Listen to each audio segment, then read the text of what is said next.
Good day, beautiful people, and welcome back to the channel. Oh yeah, last week I was gonna teach you a bowline. Yeah, I got some old yachting rope that I use now to tie my surfboards from my son's old boat. Now, if you want to make a bowline, you want to tie it around something. First, you have to twist it like that. Now I want to make a loop around this side.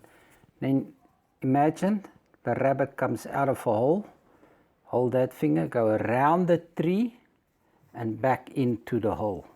Voila, got a bowline.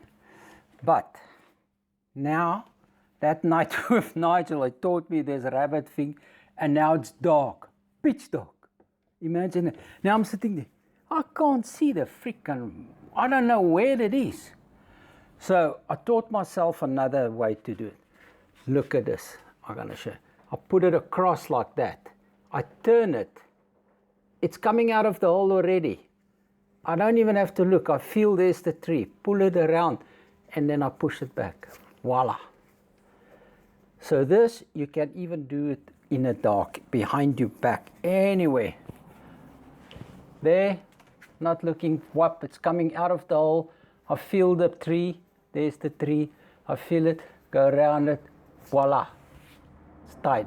So this is one of the most important yacht knots you're going to learn. The others, I don't have time to teach you that. This is a surfing channel and a story. So check those knots out on the other sailing channels and you can see it. But now get back to my story. So I was thinking, man, if I want to go sailing, I need to know if I will be able to do it.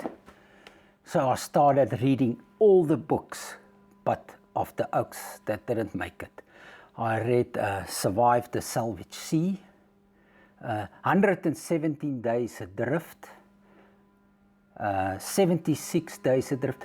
So what I did is I read all these books and the mistakes I made, and I realized, freaking freakies, if you have a life raft, you're in shit, bro, because you're stuck there and the word is adrift, you drift. So we build a boat. You'll see it later in the channel. My son actually designed it and built it. It's two small boats. You tie it together and then it's a 14-foot dinghy and you put a sail up and it's wood so it can't sink. And another thing, all these oaks, ships would be passing them because you're sailing more or less in shipping lanes, will be passing those guys within the first 4 to 5 to 6 days. But I got no way to communicate with those people. So on my boat, I made a grab bag and each member on my yacht had a assigned job. My wife's job was to go and loosen the life raft and the dinghies. My oldest son, his job was to get the grab bag. My youngest son, his job was to grab the VHF handheld radio. And my job was to try and stop the leak. So we all practiced this and we all had this thing. Oh yeah, and my son had to grab that bag where all the life jackets was in. So that was, the whole thing was set out like that. So once an emergency happened, everybody does its own job. I didn't have to think about it. And have an emergency bag ready. Because within that first few days, somebody will sail past your boat. And if you had a handheld radio, you can call him.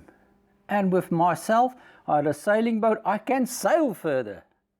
Not adrift 117 days. But then I read another book called Shrimpy by Shane Acton, something like that. Shane Acton.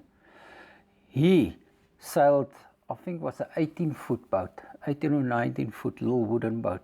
And I said, if he can do it, I can do it. So I see you oaks in the water and enjoy. Keep the stoke. Love you guys. Bye.